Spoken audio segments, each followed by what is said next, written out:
The metaverse is emerging as the next big technology platform and promises to be the next frontier for human experiences on the internet. Into the Metaverse covers companies, technologies, and trends that are bringing these promises to life.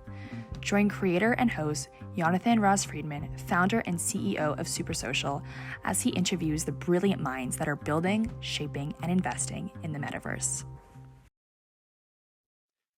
Welcome to Into the Metaverse, where we help make sense of the Metaverse through deep interviews with the brilliant minds who build, create for, and invest in the Metaverse. I'm Jan, and joining me today is Neil Trevett, Vice President of Developer Ecosystems at Nvidia, President of Khronos Group, and Chair of the newly established Metaverse Standards Forum, which I'm actually delighted to say that, with Supersocial, we are members.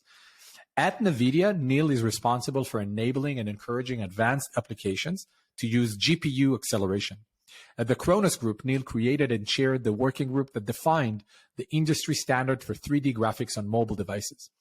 And at Khronos, he also chairs a working group for portable, parallel, heterogeneous computing and helped initiate the WebGL standard that is bringing in interactive 3D graphics to the web.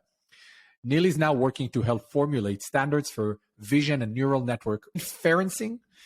Previously, as Vice President of 3D Labs, Neil was at the forefront of Silicon Revolution, bringing interactive 3D to the PC, and he established the Embedded Graphics Division of 3D Labs to bring advanced visual processing to a wide range of non-PC platforms. Neil was elected president for 8 consecutive years of the Web3D Consortium, dedicated to creating open standards for communicating real-time 3D on the internet. Neil really have done some of the most remarkable and important things in tech over the last 30 years, and I'm so delighted to have you on the show today. Thank you for reading all that out. It's great to be here. We should have sent you the shorter summary. That's all right. I like to hack the intros myself and bake it in a way that will really shine a light on all the amazing stuff that folks like yourself are doing. A quick disclaimer, as always, everything discussed on the podcast is not a financial advice, it's strictly educational. Let's dig in.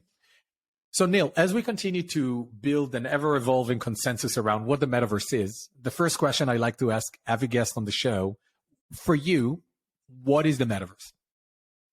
That's a great question, and it's a non-trivial question.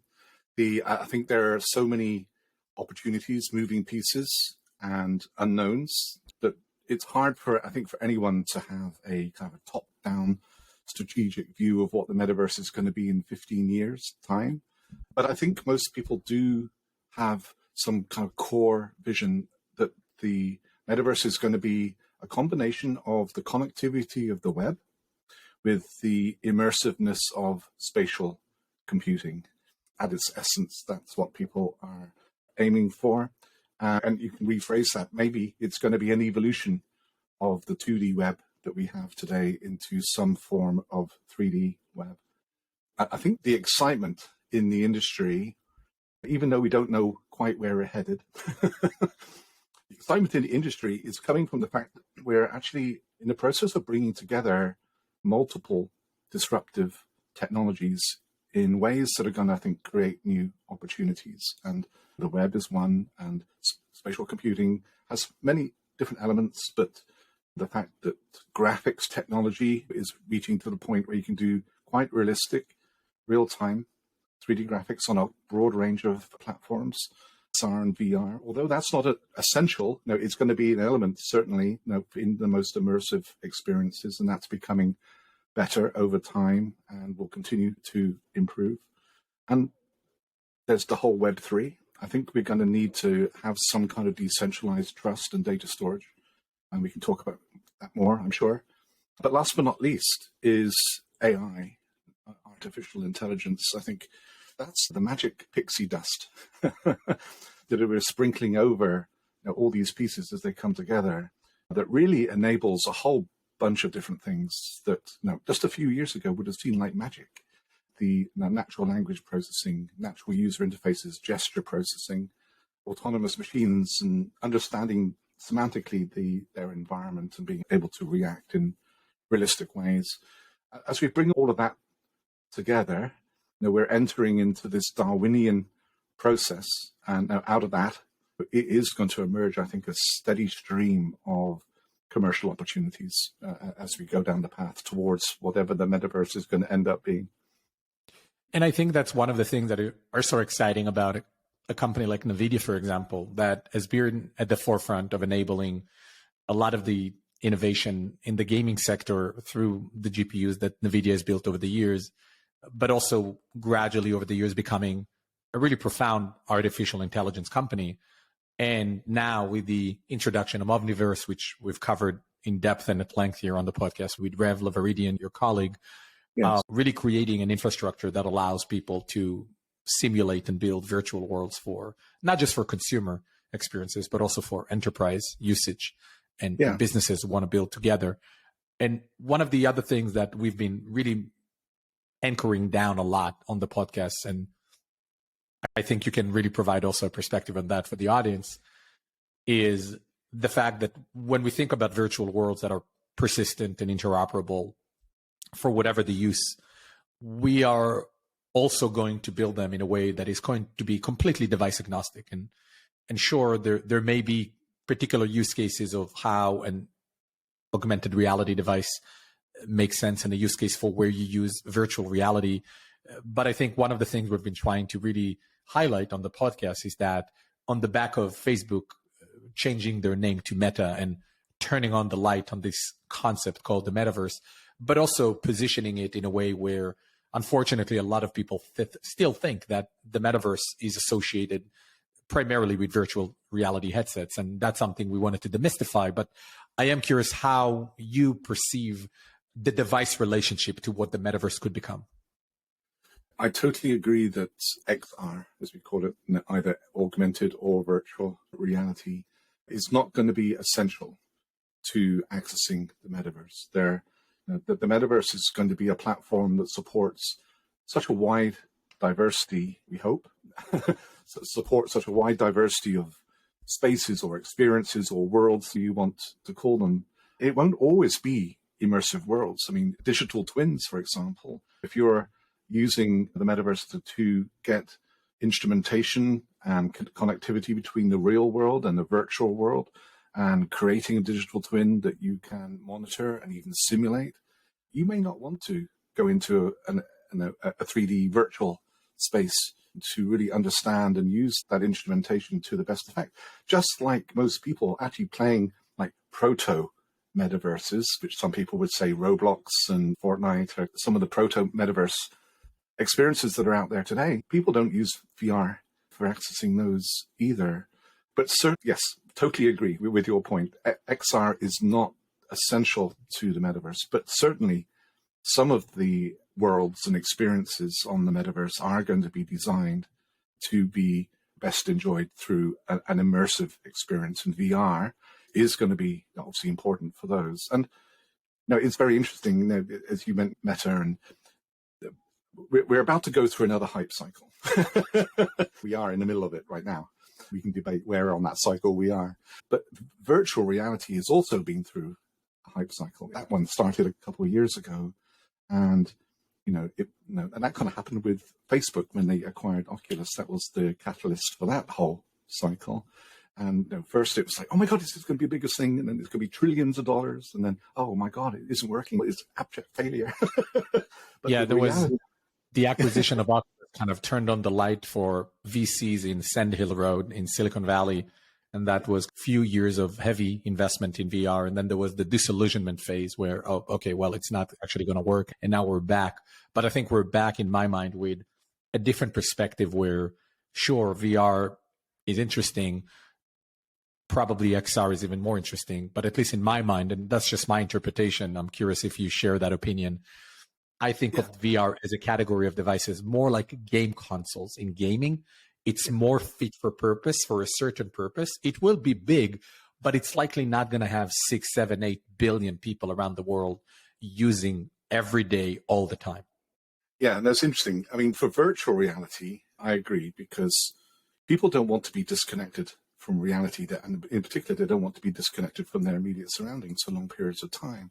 I just think it's just not a natural thing to do. But there are going to be immersive experiences, and VR, through all the hype, Now, the reality is that VR has been steadily improving, and the markets and the use cases that people use VR have been steadily building. And so, there is good business in VR. It didn't go as high as the hype and didn't go as low as the despondency. It's just a steady growth as people figure out how to use this technology and start building better and better apps. And I think that's going to be the same pattern for the metaverse. It may be slightly higher because it's slightly broader, but you're going to go up. There's going to be a roller coaster. The reality is that people are going to be learning how to bring these pieces together, and it is going to be building significant commercial opportunities as we go. I think augmented reality may be different. In the long term, there are lots of problems to actually ship real augmented reality. A device that's as lightweight as this, that has multifocal lenses and has high resolution, and you don't look like a dork. that would be a good outcome. It could be much worse. Well, yes, I think we will get there, but there are the real hard problems, physics problems, not like Moore's, but not we'll wait for Moore's law and everything will be okay. But the really hard problems around physics and battery life and optics and real holograms, and it's not going to be solved tomorrow. And we're probably talking 10, 20 year lifetime. But if we can get there, then that is the potential. It could replace the mobile phone as a platform, because it's a pain, right? Having to carry around this chunk of metal and glass the whole time you keep losing. If you have something that's really accessible and always on and well designed, non-intrusive, it could be a game changer as a new platform type, but it's not going to happen tomorrow. Which is also why it's entertaining that a lot of people look at the level of investment that Meta is putting into their reality labs, right? People are talking about it, about $10 billion a year. I would argue that's probably not enough. Probably if they could, they would have invested more, because what they are aspiring to do is really build a whole new computing platform, and they're trying to build a lot of the components themselves, and that may or may not be the right strategy. And there's this interesting thing that everyone always try and be Apple and control the value chain and do everything themselves, and forgetting that Apple have learned to do that over 30, 40 years of company lifetime. But I think we're looking at billions of dollars of investment for a very long time, because as you said, it's not there yet. The metaverse is not there yet. These devices are not there yet. I personally put a VR device, and after 5-10 minutes, I got to take it off. I mean, it's too much. It feels too much. And maybe it will always feel too much. Maybe by definition, it's designed to just be something you wear 5, 10, 15 minutes. But anyhow, I don't want to take the thunder away from the rest of the important things we wanted to discuss today. So maybe switching gears, and I'd love to hear your perspective on what are some of the key areas where you believe collaboration is not only required, but is absolutely paramount to realize the full vision of the metaverse as a sort of network of fully interoperable 3D virtual worlds on the internet. And also, as a follow-up question, how does blockchain fit in, if at all? Yes, that's great. So you said the magic word, interoperability. So both with my Khronos hat on and now the Metaverse Standards Forum hat on, interoperability is what we're aiming for. And so what does it mean? Well, at the nuts and bolts level, an interoperability standard, an open standard, is simply a contract between two things on how they're going to communicate to each other. It can be software talking to hardware. So like a hardware API like Vulkan for 3D graphics or DirectX 12, that's a hardware API now. Vulkan is an open standard. OpenXR is another Khronos standard for driving XR hardware. But it can be, doesn't have to be hardware to software. It can be client to server. It can be all kinds of things. It can be different worlds communicating to each other on the metaverse. It can even be companies communicating to each other, or governments and industry. All kinds of different types of interoperability standards are going to be needed to build the metaverse, because we're bringing together all these technologies in new ways. They are essential, I think, at two levels. One is, again, at the nuts and bolts level. If you don't have these interoperability standards, then everyone has to invent everything themselves. It's not until you have agreement between multiple companies in the industry that people can begin to leverage the work and the value that other companies are bringing to any platform. and focus on differentiating in their own area of expertise, where that company can innovate. So there's a networking effect, and well-designed standards, getting rid of friction points to let the industry move ahead faster. The superpower of open standards is that they enable a technology to become ubiquitous, because you enable multiple implementations of a piece of technology by multiple companies, because an open standard, you have the specification, they say this is what you have to do, and you have conformance tests, which make sure you've implemented that standard correctly. Else, if you don't have that, then everyone implements it in a slightly different way, nothing works. But if everything comes together, you can have multiple companies implementing an open standard for different geographies, use cases, price points, performance points, platforms. A technology can become pervasive. So as we go into this Darwinian cycle in the metaverse, the successful needed communication is going to be encapsulated into standards. And we need that because, A, nothing's going to work without it. But more importantly, and again, I think this is part of the excitement of the metaverse, if we can get that networking effect, we can go beyond where we are today with our proto-metaverses, where Fortnite and Roblox and all the other Soft Flight Simulator and Omniverse, they're all basically silos, and they haven't figured out yet how they're going to interoperate. How are they going to communicate in various ways?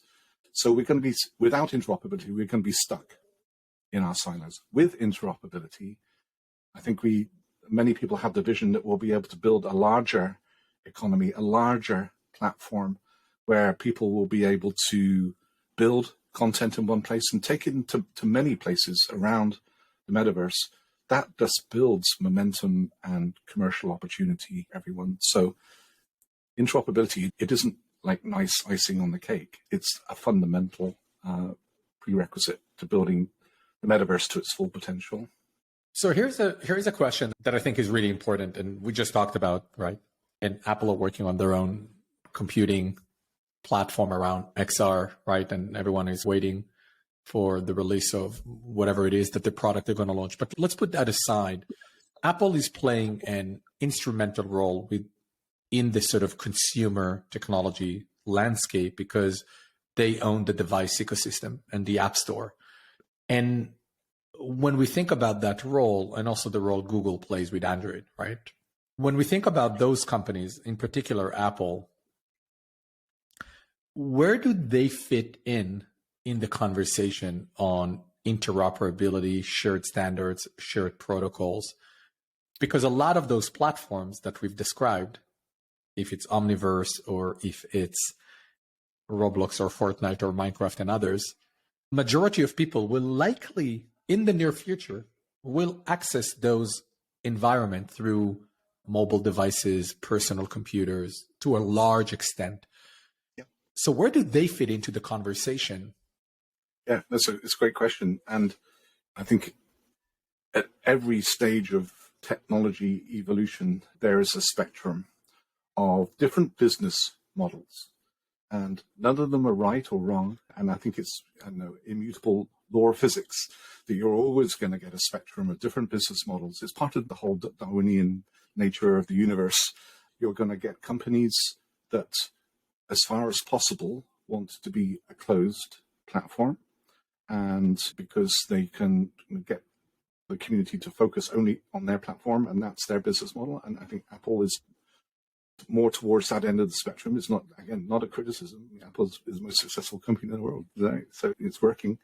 But there is a spectrum, and at the other end of the spectrum, there are companies that want to leverage the networking effect, use open standards to leverage all this work around the industry so they can build more value than they would be able to if they had to invent everything themselves. And then there's a whole spectrum from one to the other. And the metaverse is going to be exactly the same. It'll be exactly the same. There will be companies on one end of the spectrum, companies on the opposite end of the spectrum, and everything in between. And there could be successes and failures at each point on that spectrum. And that's standards and standards organizations shouldn't be trying to dictate And they can't anyway. We don't have any power to dictate, but we shouldn't even try or even think of trying to dictate where companies decide in their business models whether they want to use and leverage open standards and how they leverage open standards. The job of the standards organizations and the open standards that we have is to enable those companies who want to leverage open standards on towards this end of the spectrum to have the right standards at the right time so they have that choice. And I would suggest even at the very far this end, the closed end of the spectrum, it's not possible to completely isolate yourself from the rest of the industry. For example, if you turn on an iPhone, you're using 5G and Wi-Fi standards. The connectivity is totally open standards, even on an Apple platform. And I think you're going to find certain technologies where wherever companies are on that spectrum, people will be connecting and using open standards for certain parts of their business model. And that's how it should be. I think you said two really important things. One is, and it's important to keep that in mind as the metaverse as it emerges and is being realized. One is there are going to be all sorts of modalities as part of the metaverse. There are going to be companies and platforms that are semi-open. There are going to be companies and platforms that are fully open. There are going to be companies and platforms that are as part of the metaverse, but they're more closed. And it's almost like it's one global environment with its multiple different political systems, right? Someone will want to have a democracy. Someone will want to have a semi-democracy. And I think the important piece is that we should not be deterministic about there's only one way to be a metaverse. I think what we should be deterministic about is the interoperability piece. Yes. Without which probably there isn't really a metaverse by definition, and no one can be a metaverse on their own. Just like there is no internets. Facebook is not the internet. Google is not the internet. There is an internet, and they are platforms who operate within the internet. Yes. And I think so, but we are expecting, and it's okay to expect, that there are going to be all sorts of modalities. And again, this is why just recently I wrote a blog post on our newsletter, which is, and I fully believe that, is you don't have to have Web3 and blockchain to enable a metaverse, because it's less about the tech. It's more about the principles of interoperability and what it means and why it's important. So that's the first thing that I think is important to call out from what you just described. And then the second thing is why adequate standards are really important.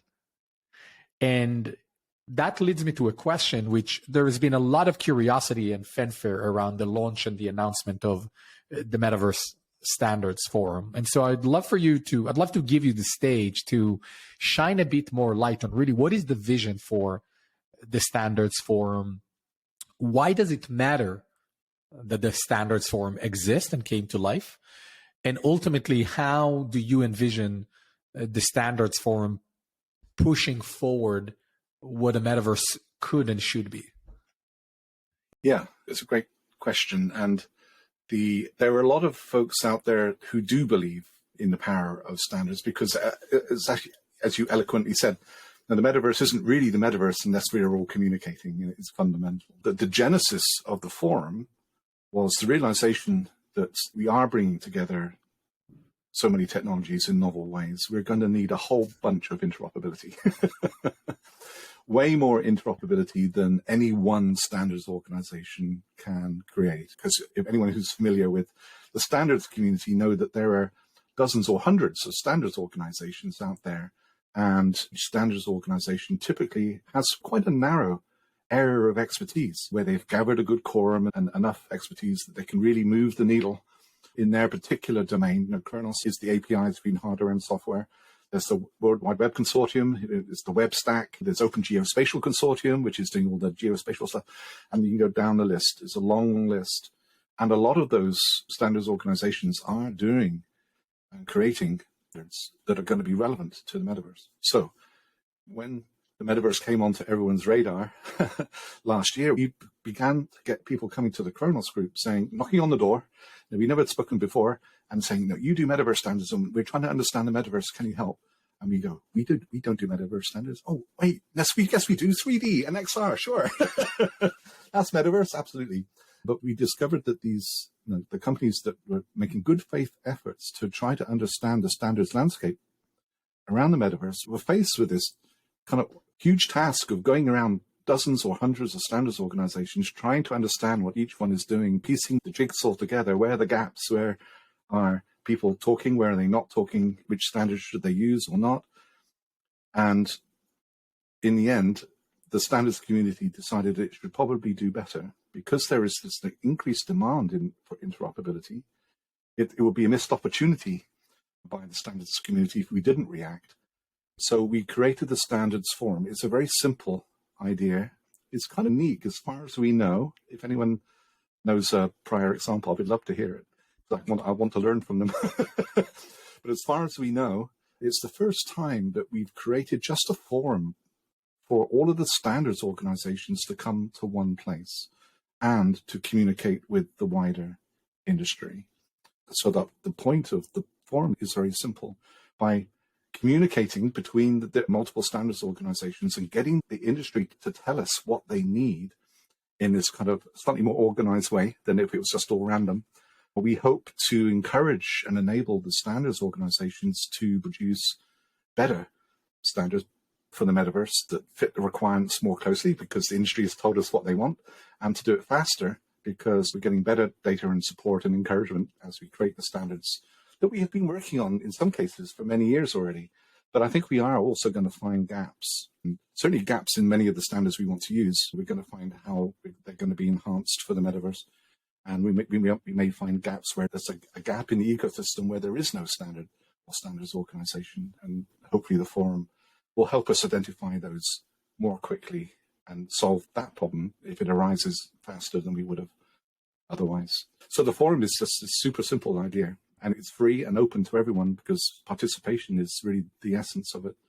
Any organization can join. We have a good quorum of the key standards organizations already.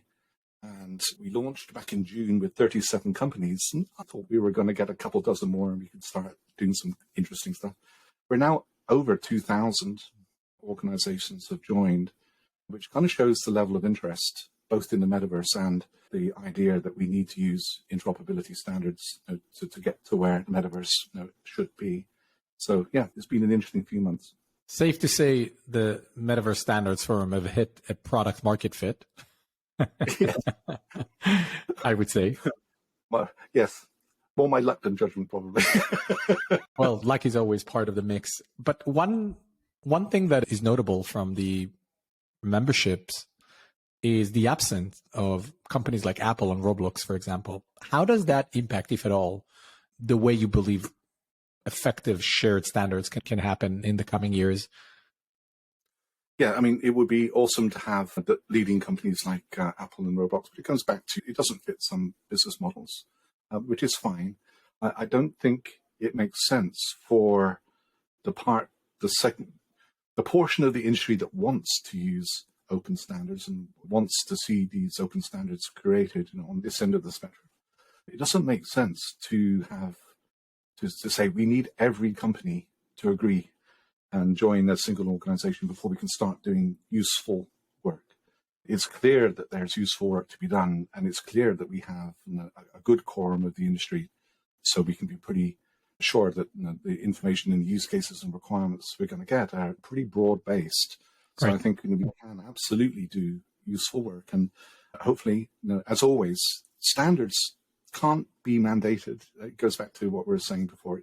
No standards organization can insist or mandate that any of their standards get used. The only way that standards get used is if they're adding value to the industry. And that basically means, if people are making more money by using standards and not using standards, then the standards will get used. And any companies is A, welcome to join the forum at any time, and B, of course, is welcome to use any of the standards at any time too. So. What's an example of an initiative that is currently being driven by the Standards Forum that you think is really notable as an example of an initiative that the Metaverse Standards Forum can bring to life? Yeah, That's a good question, because of course, once you have like 2,000 people on a Zoom call, a lot of ideas, a lot of opinions. You look at a lot of awesome ideas and opinions, but of course, you need to be careful how you organize for effective decision making and forward action. So what we've done, we have a 3-step program where the first step we've done, it'll be a continuous process, but we've polled the membership for what are your interoperability hotspots, either problems that are really holding you back or opportunities that you think are not being addressed. And we immediately got like 250 topics, and they bunched into domains fairly naturally.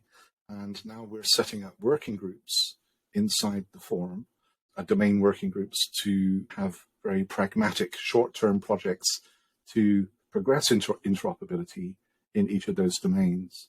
And one important parenthesis, the forum is not another standards organization, because that would just make the list of standards organizations even worse. It's like that XKCD cartoon that everyone keeps sending me.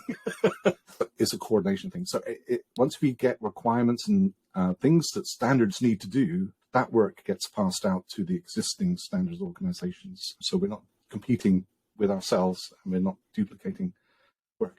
But the topics that bubbled up to the top are, the first one is 3D asset interoperability, which maybe isn't a huge surprise.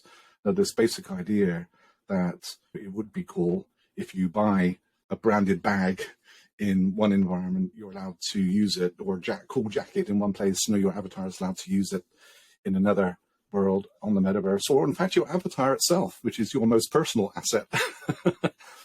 Once you've created and grown into your avatar, you can take it around with you to different places. You're not just creating a whole new avatar every time you go to a different space on the metaverse. So that is one of the topics that has bubbled to the top, and we have a couple of working groups working on different angles on that. One is the nuts and bolts of 3D.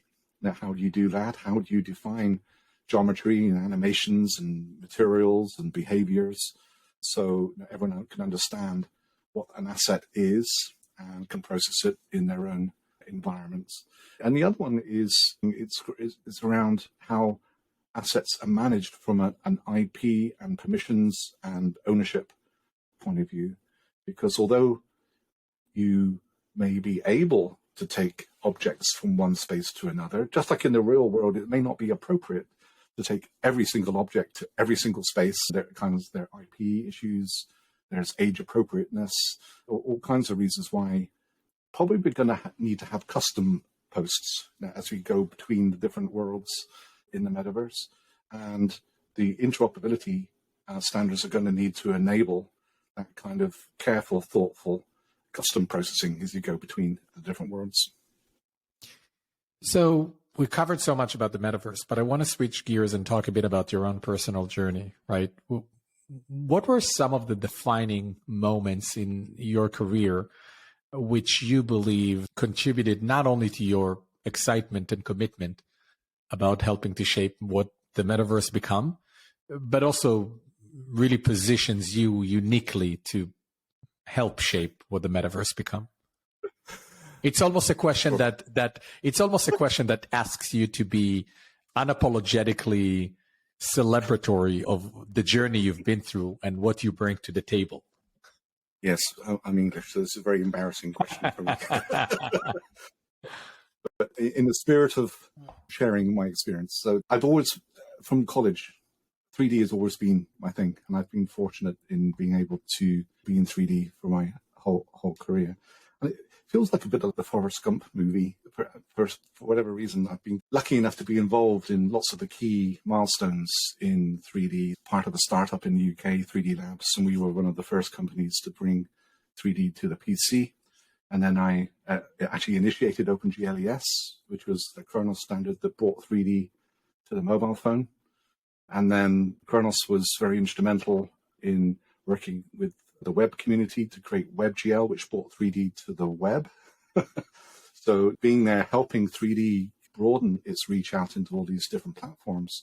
And so now the next platform that needs 3D is the metaverse. And the asset file formats that Khronos has been working on, GLTF, and the awesome work that Pixar and actually Apple and Nvidia are doing with USD. All these formats are going to be essential. So bringing it to the metaverse is the next platform challenge.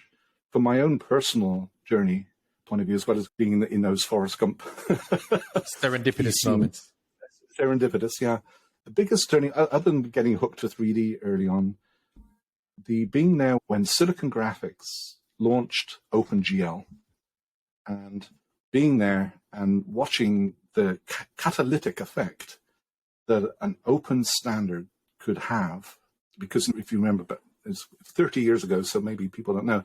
Now, when Silicon Graphics were first formed, they had a proprietary 3D graphics API called RSGL. And then they took the kind of awesome decision that's really been the foundation for much of the 3D industry ever since, to turn that into an open standard, and OpenGL, which is available for any hardware vendor to implement it and ship. Being there as they took that decision and watching how it brought the industry together and created more opportunity for everyone involved, baking a bigger pie before you argue over the slices, was a transformational experience for me. It showed the power of cooperation and the power of open standards. And I basically discovered, I guess my passion was helping people work together, and open standards has been a tool, the main tool that I've been involved with for the rest of my career, actually, in trying to make that happen. And so open standards was one piece of that. Where does the 3D come from? What was the point of time when you either serendipitously or in a more planned manner realized that 3D is a thing and you're excited about it and you see why this is really going to drive things forward in a meaningful way? It was really before consumer 3D was available in college. We were lucky enough to have some folks working on graphics. They were pretty rudimentary in those days, but I remember going to the pub after a hard day at lectures, and we were even then talking about, now, how were we going to get 3D to be interactive and affordable? And we had some very crude software prototypes. The Silicon Graphics, of course, was fundamental. 3D Labs, we had very early 3D graphics hardware too. Big boards packed full of bit-sliced chips, which was fun to build. And we were actually the same as Pixar. Pixar had big boards full of bit-sliced chips at the same time, their image computer. So we were working alongside and competing with Pixar, and then we were working alongside and competing with Nvidia. So yeah, it's just been a journey. It was the right time and the right place. Just happened to be there when it all started in a serious way. Before we conclude the conversation, what's the one thing that you would like the listeners to take away from the conversation today? I think if the folks listening now have an interest in the metaverse and trying to figure out how their own organization should respond, I think it goes back to what we were saying before, and that is, don't get trapped by the hype, and don't get trapped by the talk of dystopia. So I saw some market forecasts just a few months ago saying the metaverse is going to be worth $25 trillion by the year 2030. And this is before we even know what the metaverse is going to be. This is crazy. And now, of course, there's everything going on with crypto and everything else. So it's going to be this roller coaster. Try to ignore that if you can, and actually focus on the reality of these technologies are coming together, and there is going to be this continual wavefront of opportunity as we figure out how to bring all these elements together. Focus on what that could mean to your organization here, now, today, or at least in a short to medium term, because there are going to be opportunities, not just people building metaverse, but using this metaverse, whatever it's going to be. And it may not be called the metaverse so much longer, who knows? But it doesn't matter. That doesn't matter either. It's these technologies that are coming together and creating new opportunities, just like the web was transformative. And when the Netscape browser was launched, no one predicted what the web was going to turn into and where the opportunities were going to be. We're on that same journey again. Don't be left out, but don't get caught up in the hype either. wise advice and fantastic takeaway from Neil. So thank you, Neil, Vice President of Developer Ecosystem at Nvidia, President of Khronos Group and Chair of the Metaverse Standards Forum. This was an enlightening conversation with a lot of digestible information about what are standards for the metaverse and why they're important and what might happen in their absence. Neil, thank you so much for taking the time and joining me today. It's been a pleasure. Thank you for inviting me. Thank you so much for listening to this week's episode of Into the Metaverse. We hope you learned a lot and explored new aspects of the metaverse.